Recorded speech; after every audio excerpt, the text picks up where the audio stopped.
Everybody's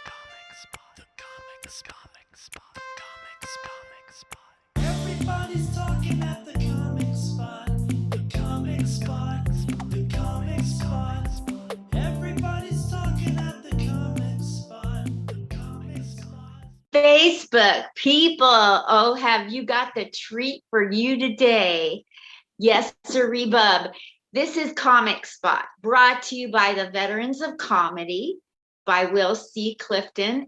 Oh my gosh, today on Comic Spot, we have the lady sitting over there in the other square, Carla P. Hall. You know her, you love her, I've loved her. Oh my gosh, and now I get to actually communicate directly with her. Life doesn't get better. So I want to read her intro, and then we're going to get into it and chop it all up, so to speak. Carla, these are not my correct glasses. Carla P. Hall first won over audiences competing on Bravo's Top Chef and Top Chef All-Stars.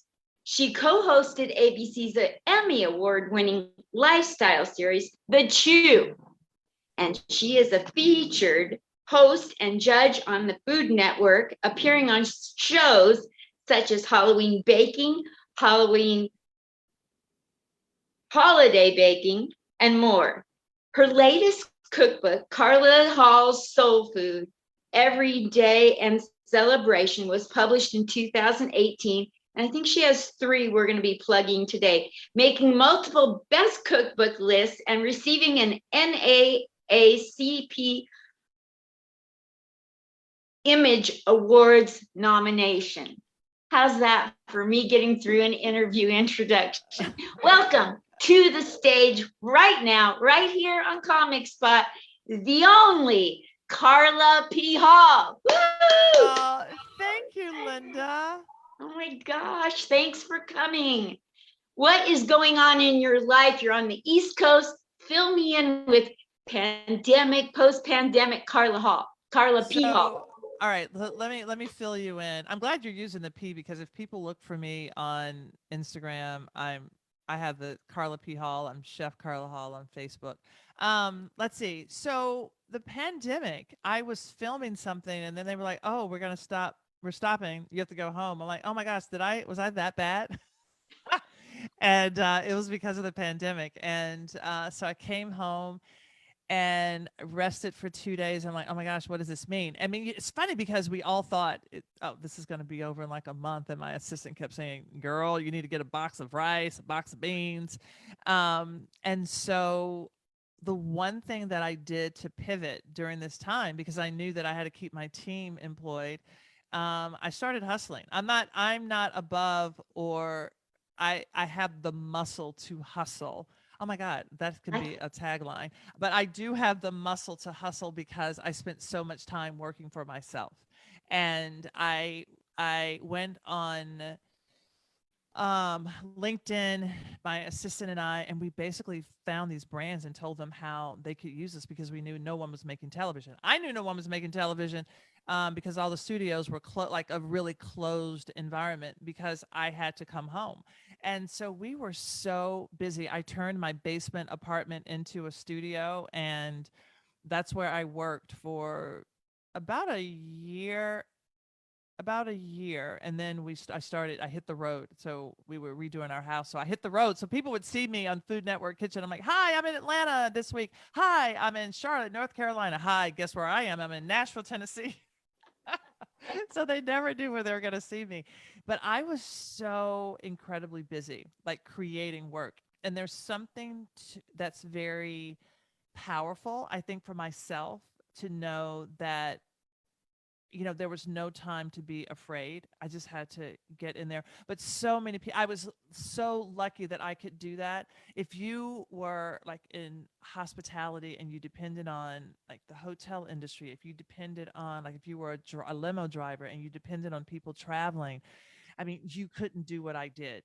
And I just felt so blessed. And in that time, I had a children's book also come out. I I was doing voiceovers and things like that from home. And I mean, and I continue to do that. So Absolutely. You've done voiceovers on Nickelodeon and for Disney. Yeah. So you Oh my God. must have a really wide following or wide reach. I don't know how much of a following I have, but it is definitely a passion that I have. I want to do more voice acting, and I love it. I'm actively looking to do more right now. As a matter of fact, I said, "Oh, I'm gonna go and I'm gonna do a demo tape." And I don't want to have all the jobs that I've gotten so far weren't planned. They were jobs that came my way because somebody wanted celebrity, and they're like, "Oh, what about this?" So I want to actively and intentionally go after more voice work. Awesome. I want to know what kind of advice you have. And then I'm going to go back into your childhood through today. But I want to know what advice. I think everybody, celebrity or baby comic, everybody needs somebody to reach back and help and someone ahead of them. So, how has that played itself in your life?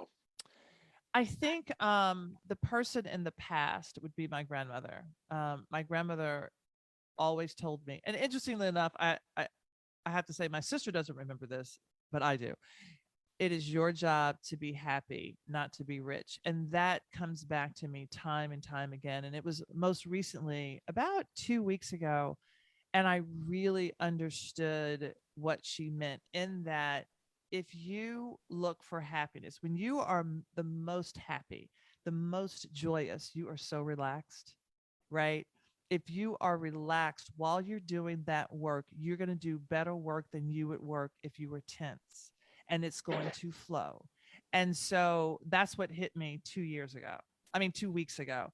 And then my motto is say yes, adventure follows, then growth. I say yes. I will say no, very directly, but I say yes, especially when it scares me, because I think that is the universe saying this is where you're going to grow and this is what you need to get to the next place. So that's how I live my life. The person in the present who inspires me the most. It's funny because I think we're inspired. If we're not inspired, we learn the most from the people who are closest to us. Your partner, somebody who is in your life day in and day out, the person who may make you twitch an eye, right? You're like, okay. Because those are things that you have to learn. And so I also take those moments with grace and say, okay, either you're going to have indifference or you're going to have you're going to feel some kind of way about something. And if I feel some kind of way about it, I know it's my lesson. If I'm indifferent, it's not my lesson, it's the other person's lesson. So I also think about that. That's a powerful, powerful thought you have there. Oh my goodness sakes. Okay, let's go back to little Carla P. Hall. Who Yes. were you in your family and in grade school? I got to have a picture. Oh my gosh. Okay. So who was I? I was painfully shy. Um, People may not understand this, but I am borderline introvert and extrovert. um, you see the extroverted side obviously on television, but that just means that when I come home, I have to recharge and really have that nothing time to be ready to go back out again. So I was a goofy child. I had braces from 12 to 14. Because I had those big old buck teeth. I went to Catholic schools. I wore a uniform, from kindergarten to ninth grade. I wasn't the most popular person in school, but I befriended the popular people. I had friendships in several groups. I had the misfits, I had the popular people, I had the cool people, but I was never one of the cool people, you know. Um and I did theater from 12 to 17, and I saw my first Broadway play in New York City. It was it was uh oh my god, Bubbling Brown Sugar, and my uncle was in that play. And after that play, I was so blown away. I kept reciting the lines from this one character that I was drawn to, and my mother put me in acting classes after that. and that really brought me out. It also helped me. I think theater saved me from being bullied. um I don't remember, I mean, not that I remember being bullied, but when somebody called me weird because I was in theater and acting school, I'm like, oh my gosh, thank you, because that's a compliment when you're in theater, because you are like, dare to be you, dare to be different. Yes. And so that took me through high school. I danced, I did tap, I danced. My mother was always putting us in classes, like always. So I'm an Enneagram 7. I don't know, Linda, I don't know if you know the Enneagrams. Do you know Enneagrams? So I'm No. 7. That is the adventurer. So I'm always doing all of these different things. And I just learned about Enneagrams a couple of years ago. How do you spell that? It's ENNEAGRAM. And you can find, if you go hashtag Enneagram on Instagram, you can get a free test online. It's really interesting because a lot of things that may or may not make sense, you will, by doing the test and finding out your number, you will have the language and to articulate why you are the way you are. And it's so all these things that I've been saying yes to, like all the classes that, give me energy, that exhaust my sister. I mean, it's my Enneagram. So I was always a busy beaver. When I travel, I travel with my uh Zentangles. I don't know if you know that either. I love art. I draw. Um I so anyway, so yeah, all those things. That was me as a child. Wow.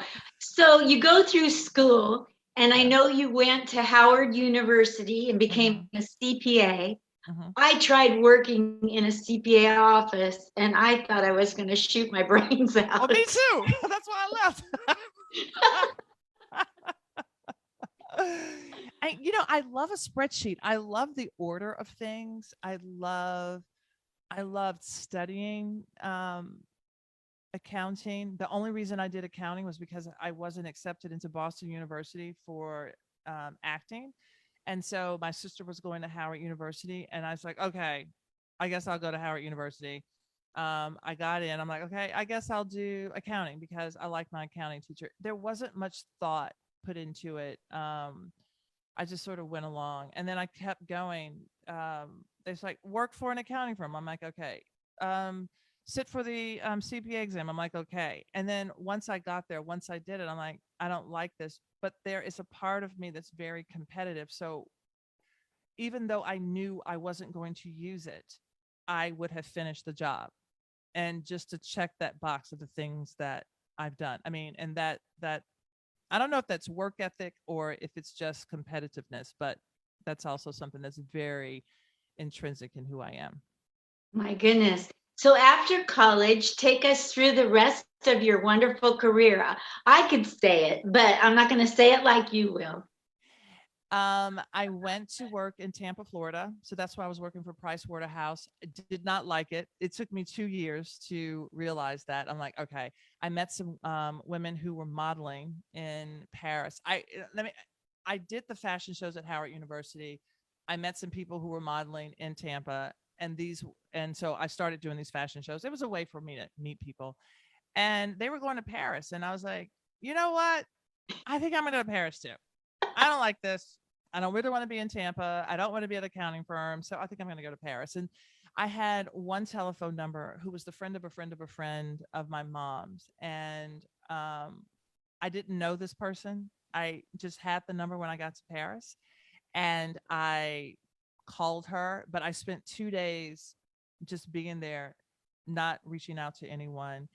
And I only knew about 10 words of French. I took Spanish in high school. And I remember the first time that I went to the patissiere in my near my pensione, and I ordered a croissant. I'm like, un croissant du beurre, s'il vous plaît. The woman says, un croissant du beurre. And I'm like, okay, I can get this. Un croissant du beurre, s'il vous plaît. Un croissant du beurre. And I said, okay, I'm an actor.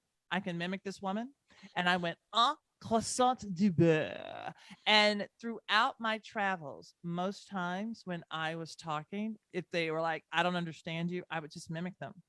And it was a more expedient way of communication than to actually try the language. Um, and so after that, I went to London and I was there for a bit, and I would go to Italy. I was in, so I was modeling in all these places. I wasn't a famous model by any stretch of the imagination, but it was a time of travel. And that's where I fell in love with food. I mean, that's where, I mean, models that people think, oh, models don't eat.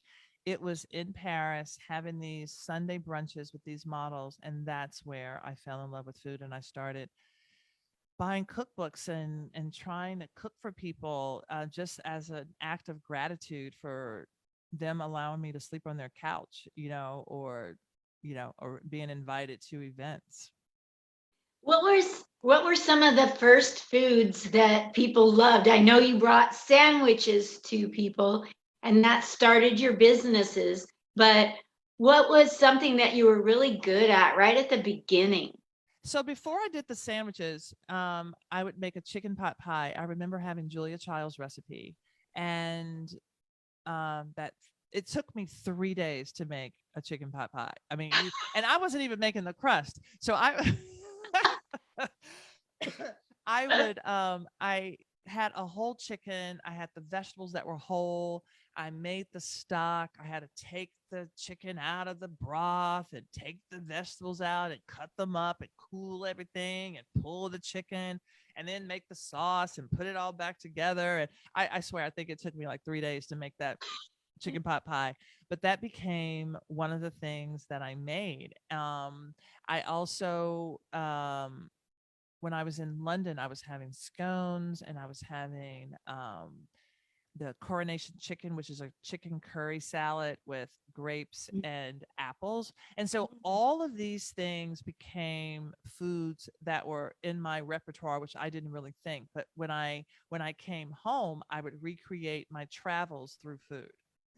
And that was really how I could share what I had been doing, where I was going. It was amazing. And it's really just in this moment, as I'm retelling this story, that I realized how I allowed food to basically, and how food was so connected with my travels. And that's how I shared my trip. Like, people would come back with pictures, I would come back with food, like recipes. That's incredible. And I'm really intrigued by your book, Cooking with Love. I'm definitely a proponent of eating only when you're Zen, because otherwise it turns to poison. That's how I feel. 100%. And you know what I say, Linda? I say, if you're not in a good mood, the only thing you should make is a reservation. And people don't realize, when I went on Top Chef, and that was also at a time when I was very much involved in my spirituality, um and so when I was there, it was all about cooking with love. And even when I was talking about it and I was meditating, it is an honor to cook for people. It is an honor to actually make something with your energy and have people ingest it. And so that's why, it's like poison, because you're going to find, when you respect like a plant or a person, you're going to find love, and that goes into them. But when you don't respect that, you find poison, and it doesn't taste good, or it goes awry, or the thing is bad. So I agree with you. You're going to have either love, which is medicine, or poison. Yeah. So I'm turning 71 on Saturday. Oh my gosh, you look amazing. Thank you. And I just figured out how to keep a kosher kitchen. Have you ever studied that? I haven't, but I have had it done. I have cooked in kosher kitchens when I had a catering company in Maryland. We had some people coming in who had to kosher our kitchen, and the rabbi was there, and we were making our food. And so, yes, I have been through the process. I haven't studied it, but I have experienced it. That's super. The way that I keep a kosher kitchen is really simple. I just stay the blank out. Oh my God. Okay, I didn't see that coming. Oh my gosh. So what do you do? How do you eat? What? I have this little kitchen and I have this egg beater and this grater. That's how much I love cooking. What do you do with someone like me? Can I tell you, I have one of those little graters and a little whisk like that, but I actually use it. I travel with them. But you know what? You do other things. I would, but truly, truly. So I was in a hotel in New York, and if I'm in a place for a week, I like to travel with my food, or something that I can eat just in case, because I don't want to eat out all the time, and my body can't take eating out all the time. So I'd gone to this Greek restaurant, and he sent me away with some chicken kebabs and some lemon potatoes. They were amazing. Mm. And I had brought with me broth in a package, that's powder. I also had in my hotel room um, an electric kettle, and I also have like a frother, or a like a hot chocolate maker, which I make with my lattes and teas and stuff like that. Not, I don't drink coffee, but teas. Um, and so that morning, the next morning, there was no microwave in my room. I I had my hot water. I put the broth crystals in my hot mug, and then I stirred it up. I added some cayenne pepper, some Himalayan sea salt, and what else did I add? Maybe some cumin. And then I dropped those big cooked chicken pieces and the lemon potatoes in my broth. Linda, it was so good. It was so amazing. I am the queen of making it work in a hotel room. If I can make something work in a hotel room, I'm sure you can turn that little whisk and that grater into your kosher kitchen from afar and make something. It's, it doesn't have to be the most amazing, Michelin star meal, but in terms of getting protein, as you get older, and I don't know about you, but I do know about you in terms of menopause. Um, it's so important for women to eat our protein. I tell my mom, she's like, I'm tired. I'm like, Mama, how much are you eating? What about your protein? Well, I have that shake and the stuff that you gave me. I'm like, what about the rest of the day? Because we don't eat enough protein. And so I make sure I get my protein in. What are you Nice. eating? I'm going to turn into Mama Carla and try to understand, how are you living? I have so many allergies. I've been in 36 ambulances for reactions to food. And so I'd love you to write a book about how to cook with different allergies. Like if you can't use cumin, what would substitute? If like it, I could go Google it. I have so many things I'm allergic to. And now I've got all of these things wrong with me, like so many diagnoses. So then that limits your food. It's like I'm down to sucking celery, Carla. Oh my gosh. But the thing is, okay, this I just want to clarify. As a chef, I cook food. I'm not a nutritionist. What you need is a nutritionist who is going to tell you how. I mean, and granted, if you have this list of things, then you go to a chef and say, "Hey, I have this list. What can you do with it?" That I can understand. But everybody's allergies are so different. I think what I would say, the biggest thing is to how you can empower yourself. Like if you gave me a list of things that, like, hey, I can eat this, I can eat celery. Right now, you know what I'm going to tell you? Grill the celery. Grilled celery is amazing. It really is. Like grilled celery is amazing Okay. in whatever thing. But you have to take the thing that you know that your body can eat and turn that into something that is delicious. That is you empowering yourself. Okay. Not me empowering you. You have to empower yourself. Okay. And so and what's something else that you can eat? I can eat chicken. I can't eat red meat. That's Okay. out. I can eat chicken and fish. Okay. Chicken. Can you eat ginger? Yes, if it's organic. Okay. Organic ginger. All right. Does your body like zest? Can you do citrus? Yes, but Okay. not the seeds. Not the seeds. Okay. Or the Um, skin. wait, you can't do the skin? No, I What? have diverticulosis. No skin, no seed. Okay. All right. So that's juice. All right. And can you do spice? I'm guessing no. Organic. Okay. All right. So you take an organic broth, right? You can poach your chicken. You can put your chicken in an air fryer. One of the things that I absolutely love to make, that broth that I talked about. So when I'm at home, I take that broth. I add jalapenos. You can do organic jalapenos, ginger. I put in there. If you want to add some acid, so for you, it would be the juice, a little bit of salt. I make the broth delicious. You can add some miso. I don't know if you can do fermentation because I know some people can't, which means that's like miso, vinegars, all those kinds of things. Once that is delicious, I have my chicken. Then I do piles of vegetables. I do bok choy. I do kale. I love the zucchini noodles because when I saute everything else, but the zucchini noodles I don't saute because once they go into the hot liquid, they mimic regular noodles, and I don't miss the like pasta. So it feels like a pho, and Mm, it is so delicious with the chicken, whatever protein. You can do fish. Also, another thing that you can do with fish, which I love, and your kitchen will love this because you won't make a mess. You take foil, take a piece of parchment paper, put some wine if you can have it, probably organic wine because it doesn't have all the stuff that makes your body go haywire. I don't drink, but I do eat my alcohol, so I do cook with wine. Lemon juice. You can take some garlic, season your fish, place that on top of the parchment paper, and then you're going to tint it. You're going to put that into a stainless steel pan on top of the stove, like on medium heat.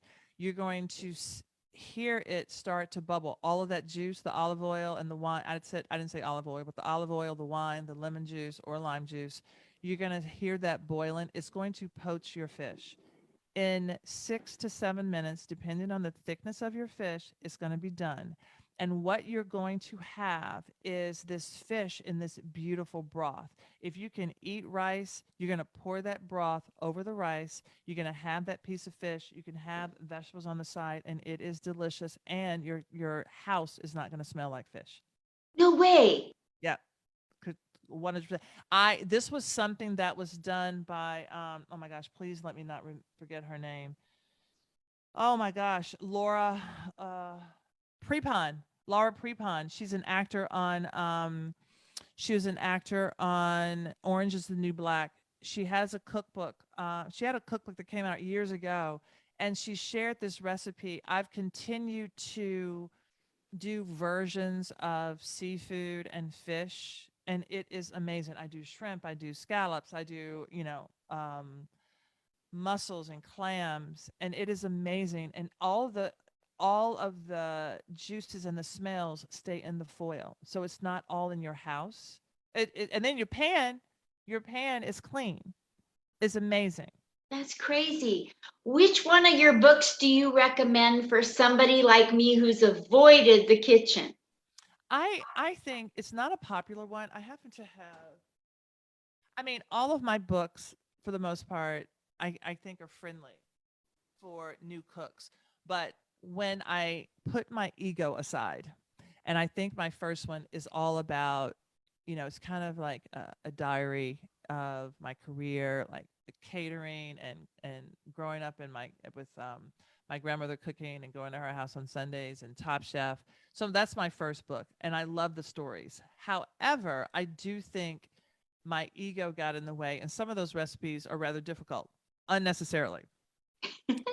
Once I had my ego in check, and I'm like, this is about what people know, what I want to teach them, not what I know. I did the second book, which is Carla's Comfort Food. So it's this book. Now I own all the books. I will send you a copy. So this book is it's amazing because I said I don't care where you are. If you're in the middle of Iowa, it is basic ingredients that you can use to cook your food and simple, straightforward recipes. It has a spice chart in here. So if you know how to roast a chicken, I will give you 18 different spice um, flavor profiles around the world, basic profiles. I'm not telling you to go out and go online to get the Chinese pepper that they use in kimchi. I'm telling you to just go and get the cayenne that you have at your regular grocery store, right? And 18 different spice groupings that you can use on that chicken. So now, instead of your chicken, you have one thing. Now you have 18 ways to making that chicken, right? And so this is how you cook. Once you understand that, you don't feel like every recipe is you starting over. That's incredible. I'm gonna switch topics. Okay. I'm bad at segues. I like it. I don't care about segues. Let's hit it. Let's hit it. Okay. You have done your heart and mine are entwined with the troops. And you have done USO tours, a bunch of them, and you Yes. have a heart for them. And this is going to go out to the troops. Please fill everybody in with your background on USO tours and what you have coming up. Please. Now, growing up, no one in my family, in my immediate family, served. My father had asthma, so he couldn't serve. So we're not I'm not from a military family. One of the things that I realized that I could do, I did grow up watching these USO shows, and I was approached to do a tour and to go abroad to cook with the troops. And generally, when I go, I will do cooking classes. And there's so many people who just love to cook. I will cook with families. I will cook with um, the soldiers themselves, and sometimes I even cook with people who are recovering, like at Walter Reed. It has been amazing. The one thing that I started doing, um, there is nothing like going to a place and having a piece of home, and the piece of home that I always want to share when I go to a base or a USO facility is to make biscuits. It's something that they never expect. It becomes this gift. And can you imagine if you're in Spain, you're in a road to Spain, and you walk in and you see a piece of home, like homemade biscuits that like your grandmother or somebody's grandmother or some book that you read has made for you. And that has become my gift. And this is how I show my love. I mean, our troops do so much for us, and what is so apparent and amazing is I went to the hospital to talk to some troops, and this guy's he's all laid up, his leg is up, he's he's in bad shape, but he had such a spirit. He looked over at me, and I had a band-aid on my arm. He's like, "Oh my gosh, are you okay?" I was like, wait, here you are, in this shape, but they're so selfless, right? And to think about other people, and it has never been lost on me. And that's why I go back time and time again to the USO to give back and to say, I will take this time to share what I do. And it's been amazing. I just thank you so much for doing that. I'm a military veteran, and I've done comedy for veteran stand downs. That's another opportunity across the country, and VA hospitals, a couple of them I love. And I even teach veterans how to laugh and write jokes about their trauma. Yes. And it's such a healing. It's such a healing, Linda. So my mother worked for 20 years at the VA hospital. Which Yeah. one? In Nashville. Nashville. Okay. Mhm. Wow. What did she do? She was an infection control nurse. So she was the one who's like running around telling you to wash your hands and there are bugs. And so this is why you never see me double dip with a spoon. I grew up with my mother's like, yeah, no. But yeah, so she's an infection control nurse. I want to ask you another question. I know I think you're funny and have comedic timing and comedic presence. Have you tried stand up? I have. Oh, I want to hear about that real quick. my I know you God. got to go, but I got to No. hear this. I have. So, well, a couple different times. One time I had a really bad day at work. This is when I was working in a restaurant, and I was like, you know what? I'm going to go and I'm going to do stand up. It was at this open mic night. I was terrible. And the audience was booing me. I was like, I don't care. I have the stage. I'm going to do another one. Because it really was about me getting over my bad day. Okay. Another time was when Sherry Shepherd from The View, she had sent me an email, I mean, a text about she was doing this show in LA around Christmas time. It was a couple of years ago, about 3 years ago. And I thought she was asking me if I wanted to come. I was like, oh my gosh, I want to come. I have cousins in LA. That'd be a great way to spend Christmas. What she was asking me was, do I want to do a stand up, like 3 minutes? I think it was it was longer than that, in her show. And when I went back to reread the text, I'm like, oh my God, I actually said yes to this. And I was like, what am I going to do? What am I going to do? I texted her back. I was like, girl, reading is fundamental. I didn't read this. I don't know. Do you think I can really do this? And she said, yes. And so I said, okay, this is one of those things. Say yes if it scares you. So I ended up doing like a 15-minute stand up. I mean, and my whole thing was about coming into the chew, and I was all excited. But then every time I went out, people thought I was Tracy Ellis Ross. So I couldn't even be myself. I was like, wait a minute. And one of the things in the end, I talk about how I was on the plane, and somebody had my seat. I'd gone through so much to get on this flight. And I'm like, do you know who I am? Do you know who I am? I am Tracy Ellis Ross.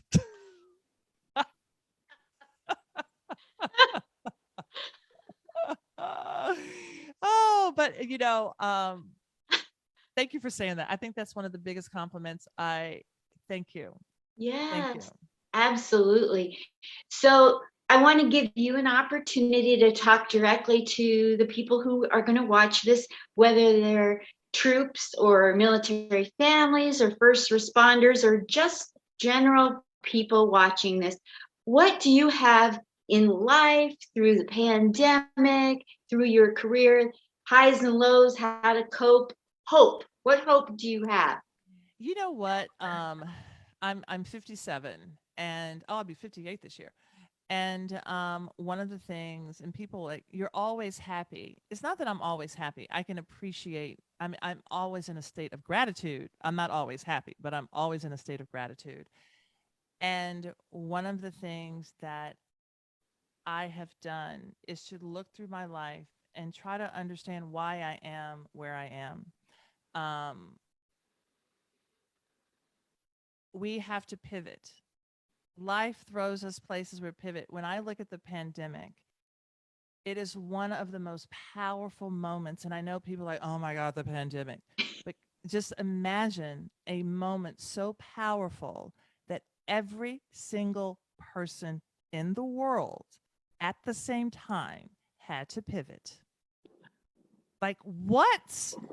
I mean, when I think about that, it makes whatever thing that I am upset about so small. I mean, and it's powerful. Nature pivoted. Every single thing had to pivot.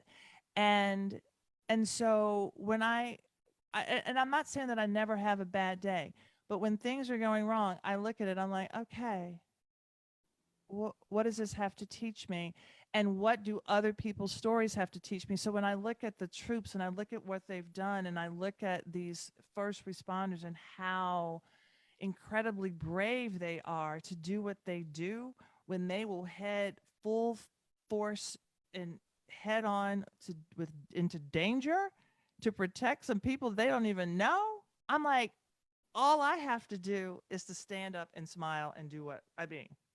It puts everything into perspective. So what I'm saying is, when you put your life into perspective based on the things that you know around the world and what is happening. So just remember, you're like, should I really be upset? But you have to honestly feel it and move through it. Because if you're just a person who's like, oh no, I'm fine, I'm okay, that is not dealing with it. You have to honestly feel it and move through it and get to the other side by being like truly living through that thing. I'm writing a book about how to heal all the way through something. That's exactly what I think too. Our hearts are really entwined. Yes. I'm It's so glad that you reached out to me. so glad. You know, I remember I forgot what you said one day. You're like, it was something that you had said that I'm like, okay, I'm going to do this because I don't think you thought I was going to do it. And to come, it's like, well, I'm going to show you. Thank you so much. You know, I reached out to you because I wanted to have you as a guest. And the whole time in my mind, I was thinking comedy. I feel comedy from you. So I'm so glad we got to talk about that too, as well as the troops and Yes. all the cooking in your life. Oh my gosh. Thank you so much for coming on, Carla P. Hall. Where do you want people to follow you? Instagram, Carla P. Hall, and Instagram, Carla P. Facebook. Hall, Facebook, Chef Carla Hall. Okay, And then my website, Carla Hall at carlahall.com. So they're all recipes and things you can get on my website. super Yeah. duper. Thank you so much, Carla P. Hall, you guys. Yay. Woo! Thank you, Linda. Thank you, Carla P. Hall. Have a wonderful day. You made mine. You too. Thank you. Bye. Bye. Bye. Everybody's talking at the comic spot. The comic spot. The comic spot.